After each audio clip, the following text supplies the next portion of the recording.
All right, are you ready for Ghost Boys Part 8? We are finishing the book today. Silence. Sarah isn't speaking to her dad. I don't know why, but it bothers me. Bad. Just as it bothers me, her room isn't pink anymore. The walls are still pink, but the comforter is gone. There's only white sheets. Her pillowcases don't have pink and white frills. Her pink stuffed pigs live in a trash can. Her ballerina lamp is in a closet. She spends hours on her computer.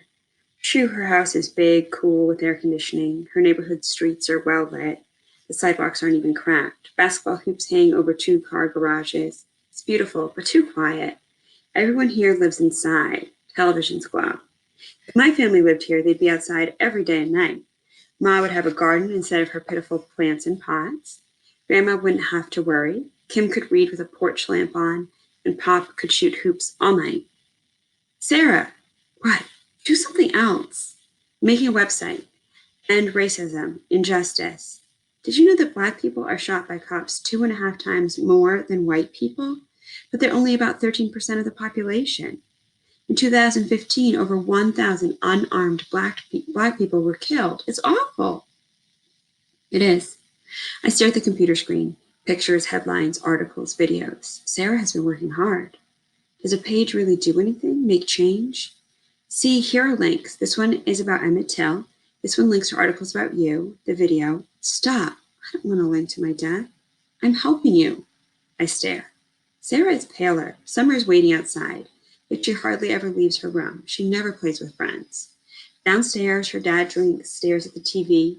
Her mom sleeps the days away in bed. You can't help me. You can't help the dead. Sarah's stricken. People should know. So it doesn't happen again? Yes, so it doesn't happen again. Sarah is fierce in a new way. Now she knows murder happens to kids. Still, it bothers me that her family isn't happy. Just like my family isn't happy. It bothers me the whole world isn't happy. You should talk to your dad. I hate him, don't you? Do I? Ma, Pop, and Grandma taught me it's wrong to hate. No, I don't hate your dad, and you shouldn't either. He killed you. He made a mistake. He's racist. He made a mistake, a bad one, real bad. Just like it was bad for Mike, Eddie, and Snap to bully me and bully Carlos. They just decided to dislike us. Mournful, I say, it's wrong to be bullied for no reason. It's worse when someone has a reason. Like prejudice. How did your dad get that? Who taught him? You're not prejudiced. He reacted to me without knowing me. He's a bully. It's not that simple, I say, weary. Mike, Eddie, and Snap only had words and fists. Policemen have guns. Sarah shivers and spins in her chair back toward the computer. There's so many stories here, so many names. I study the screen. It's ugly. Seeing the names and pictures of other Black boys makes it hard to forget them. Someone will see my name. Maybe remember me? Remember I had a life before I got famous by being shot? I step closer.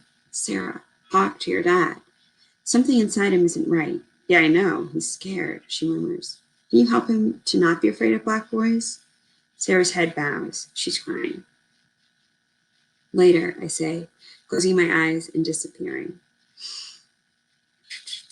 I've gotten good at being a ghost, being here, being there. Sarah, I say, reappearing, you were right. That matters, you seeing me seeing you, sharing my story. Sarah looks at me. Her eyes are real. They have depth. Her eyes blue, sparkling with tears. If people know more about other people, she said, maybe they won't be scared. Like you? Like you aren't even scared of ghosts? She laughs. You're going to tell the world about me? Yes, and about how anyone else and about anyone else hurt out of fear. Cops must get scared a lot, but they shouldn't get more scared just because someone's Black. Sarah twists her hands and inhales and exhales. She speaks quickly. Some people are glad my dad was in charge. Part of me is glad too. He's my dad, and I do love him. He made a mistake, but him and his partner made it worse when they didn't try to help you. Patrol cars have med kits. She stops. Why didn't he try and stop your bleeding? Looking directly at me, she's begging for me to answer. I don't know. Her look reminds me of Kim. How hopeful she can look when she wants me to help her. But Sarah's got to help herself. Tell me 3 good things about your dad. Remembering, she relaxes. Dad loves me and Mom so much. He used to carry me on his shoulders, bouncing me, holding my legs until we reached the pumpkin patch, or the beach, or Disney Sleeping Beauty Castle. I loved how he carried me. When I was riding high on his shoulders, I saw the world. What else? He takes me ice skating. Not lately, but he has. He doesn't know. I know that he hates it. Sarah tips her head and then raises an eyebrow at me. Dad loves being a cop. He wanted to be a cop because his dad was a cop. He has a, then her voice breaks. He's got awards for bravery, saving lives. How could he mess up? Sarah, talk to your dad. I'm scared. Seems like everybody's scared. Except Dad, I'm not scared anymore. Not of bullets, of cops, of dying. I was me. I was a good kid, like Emmett, like hundreds of others. Others, including Sarah's dad and Emmett's killers, lived life wrong. I barely got to live. Emmett told me that the men who killed him never believed they did wrong. An all-white jury found them innocent. The judge said there wasn't enough evidence to charge Officer Moore with a crime, but he's not celebrating. Is that progress? Sarah knows she has to talk to her dad. She probably won't like what she hears, but she has to hear it. I see images of Sarah grown, writing books, protesting for change, teaching people how to see other people, teaching her kids. Imagine Sarah as a mom, to learn, not to judge. Sarah, make people listen. See and really see people. Make sure no kids die for no reason. I want to say more, but I don't. Sarah's going to be fine. She's a white girl, but she's not a white girl. She's Sarah. Me and all the other boys on her computer screen have names. Jerome Rogers, Tamura Rice, Laquan McDonald, Trayvon Martin, Michael Brown, Jordan Edwards. We're people. Black kids. Color shouldn't make anybody scared. Is it because slavery happened? Is that why some whites are afraid of black people? I don't know. Wake up, people, I want to tell everyone. Fear, stereotypes about black boys don't make the world better. Quivering slightly, Sarah says, bye, Jerome. Bye, Sarah. Who knew I'd make a death after life friend? I won't forget you. Won't let anybody else either. You do that, Sarah. It's okay that Sarah's still troubled. She should be. It's how Sarah helps herself and the world. I linger outside the house, feeling restless. It isn't over yet. Dad, Sarah yells, mournful yet demanding. On the outside in the yard, I can see Sarah inside, running down the steps. Cautious, she approaches her dad on the couch. He looks dazed and in pain. Dad? He spreads his arms wide. Sarah wraps her arms around his neck, burrowing her face into his chest. Officer Moore kisses the top of her head 3 times. Sarah pulls back.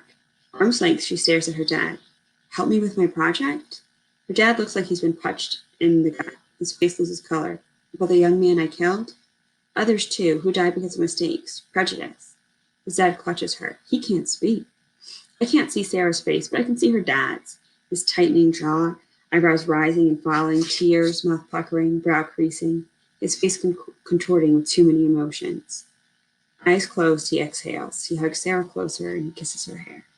Sure, he whispers, crying. Sure, I love you. That's what I needed to see and hear from both Sarah and her dad. Day of the Dead.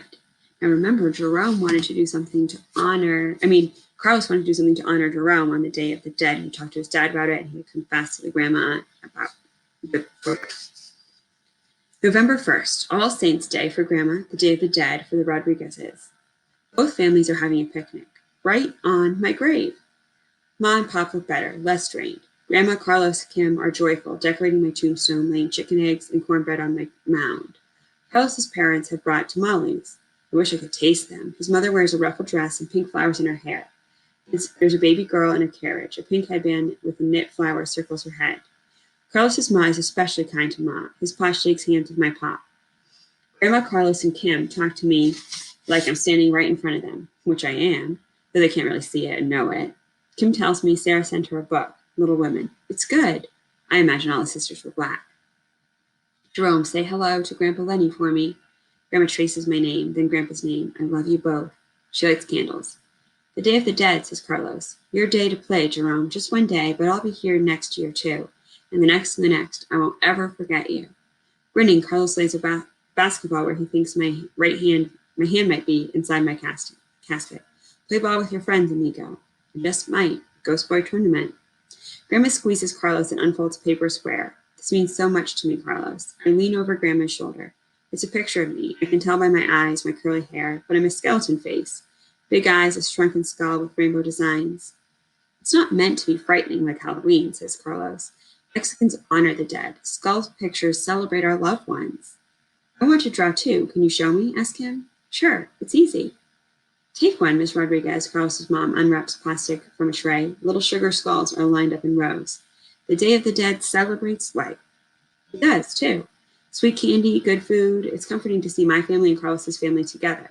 Papa loves the tamales. Carlos probably likes mashed potatoes, salad.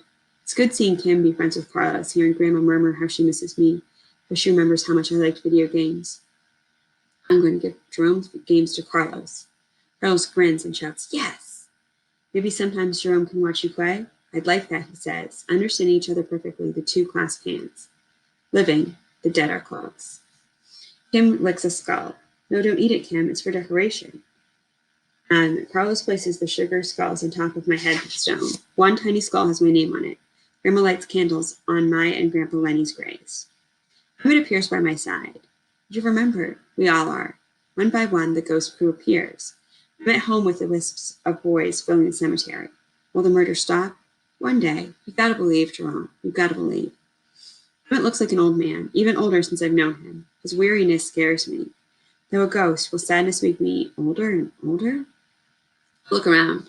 I realize ghost boys, thousands of ghost boys, are trying to change the world. That's why we haven't said goodbye. That's why we aren't really gone. Emmett, which of us has someone who sees them? Each of us has someone who sees them, don't we? Someone to talk to? Emmett nods. Sometimes more than one. Only the living can make change. Who did you talk to? Who saw you? Thurgood Marshall. Not right. Just something in my eyes, like maybe onions or something? Thurgood Marshall, a lawyer at my killer's trial. He won lots of civil rights battles and became a judge. Sarah's going to do good, I say, confident. Carlos and Kim, too. Time to go. Where? Wandering till next time. Gotta help the dead speak. Ghost boys stick together, I say firmly. At least until there aren't any more murders, answers Emmett. Until skin color doesn't matter. Only friendship, kindness, and understanding. Peace. That's my wish, too. Alive. That day.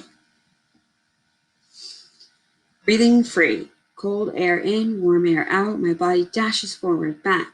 Side to side, I'm running, dodging, fighting bad guys in my mind. Don't know who the bad guys are, just bad guys. Not thinking of anybody real, not like Mike or Eddie or Snap. Not even thinking about Carlos. It's good being outside, playing in the streets. No one's going to touch or bother me. With a gun, I feel powerful. Like a first-person shooter in a video game, except I'm inside the game. Feeling the rush of air, lungs aching, imagining I'm a good guy, a cop. Better yet, a movie star playing a cop. Future agent slicing with laser beams, destroying aliens and zombies, and brave and bold. There, over there, I shout, a bad guy. Pow! It's fun. It's better than punching and clicking control buttons. It's dangerous too. Exciting. For once, real-time drug dealers might avoid me. Eddie, Mike, and Snap wouldn't dare take me down. Christmas is coming. Green Acres isn't sad. It's green.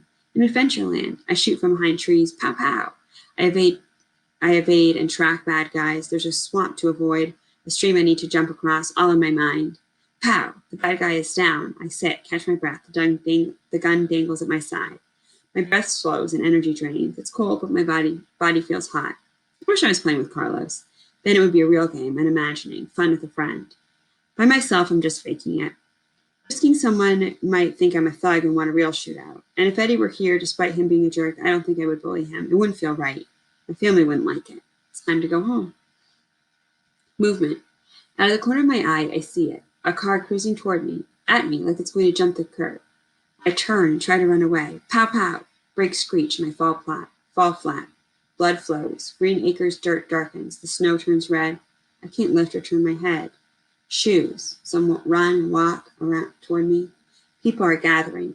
Black boots, 2 sets, stand near my head. The sound has been sucked out of the world. I only hear my heart. Hear blood pulsing out of me. Toy! I gurgle and stutter. My right hand opens and closes on air. I don't want to lose Carlos's gun. Pain slams me. Fire sticks are inside of me, burning, searing my right shoulder and my lower back. What happened? What happened to me? Call a doctor. Fix me. It's hard to breathe. Blood fills my lungs and my throat. My heart beats, slowing, slower, slow. I want to see a face. Ma. Have someone hold my hand. Grandma. I close my eyes and feel my spirit rise. Dead. Last words. Bear witness. My tale is told. Wake. Only the living can make the world better. Live and make it better. Don't let me or anyone else tell this tale again. Peace out. Ghost Boy. The end.